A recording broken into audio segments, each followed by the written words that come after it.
22, Dr. Bharatiben Shah. Yes. Question number 22, madam. Laid on the table of the House. Thank you madam.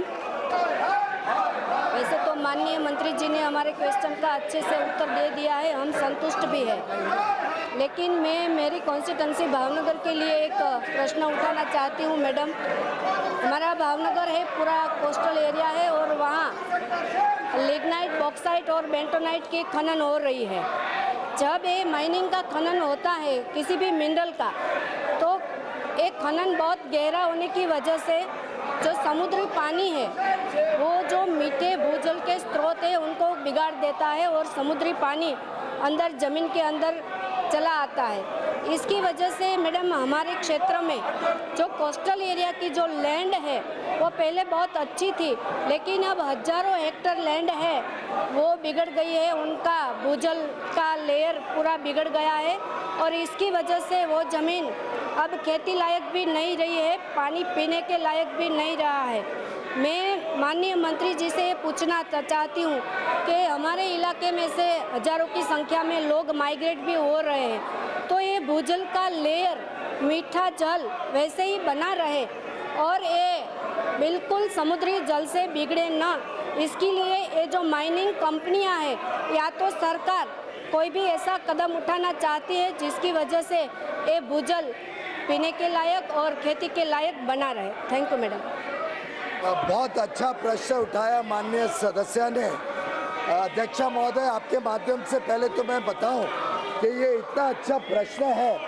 पहली बार देश में जो illegal mining होता है, खनन का काम अवैध होता है, उसके लिए मोदी सरकार ने इतने ठोस कदम उठाए हैं। MNPR एक्ट जब अमेंड हुआ तब जो पहले इतने वर्षों से पुरानी सरकारों ने नहीं किया था, 6 महीने के बदले 5 साल का कानूनी प्रावधान, जेल का 50,000 से 5 लाख, इस प्रकार के जो कई कदम उठाए हैं उससे अवैध माइनिंग बंद हो।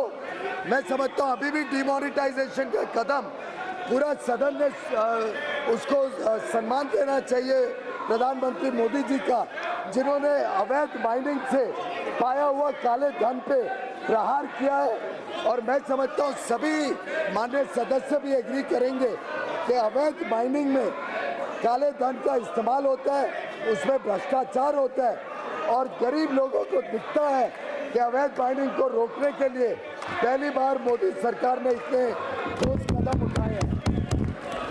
जहाँ तक भावनगर के विषय है, हमने सभी खननों के मालिकों को, खननों की कंपनी को चेतावनी दिए, चौकन्ने किया है कि पानी खराब नहीं हो, पानी के ऊपर पर्यावरण के पूरे नियम लगाए जाएं।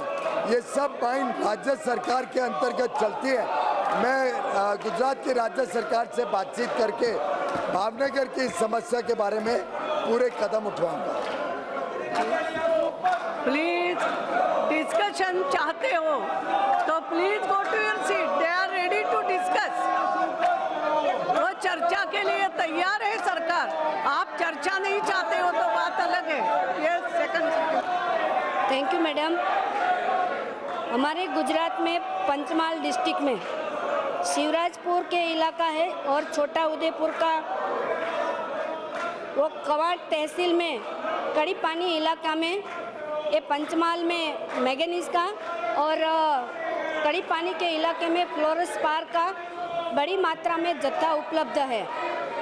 जब हम आज़ाद नहीं हुए थे इसके पहले ये जत्था, ये जो खनिज है उनका खनन होता रहता था और हम अच्छे से उनका उपयोग भी कर रहे थे, लेकिन आज़ादी के बाद किसी न किसी कारणवश ये खनन नहीं हो रहा है और इसका उपयोग भी नहीं हो रहा है। मैडम, ये इतनी भारी मात्रा में है वहाँ पे कि अभी 100 साल तक उपलब्ध रहे इतना जत्था ज़मीन के अंदर भरा पड़ा हुआ है।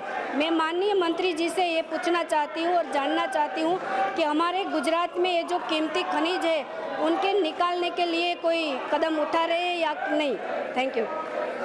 अध्यक्षा महोदय, इस पंचमहल इलाके का एक्सप्लोरेशन हम करवा के उसकी जो फाइंडिंग्स है उसके हिसाब से नीलामी, पारदर्शी नीलामी से इन खननों को भी सौंपेंगे। जो पहले चलते आया इतने वर्षों से पुरानी सरकारों ने अपने अपने सांसदों को, अपने अपने मित्र बंधुओं को, अपने रिश्तेदारों को ये एकदम बिना पारदर्शिता के भ्रष्टाचार मुक्त जिस प्रकार से खनन दिए थे उसको इस सरकार ने रोका है। हमने सभी खनन पारदर्शिता से और ईमानदार नीलामी से दिए। आगे भी उस इलाके का पूरा लेके एक्सप्लोरेशन करके इसको भी ईमानदार तरीके से पारदर्शिता से नीलामी से दिया जाएगा। प्रोफेसर चिंतामण मालवीय जी।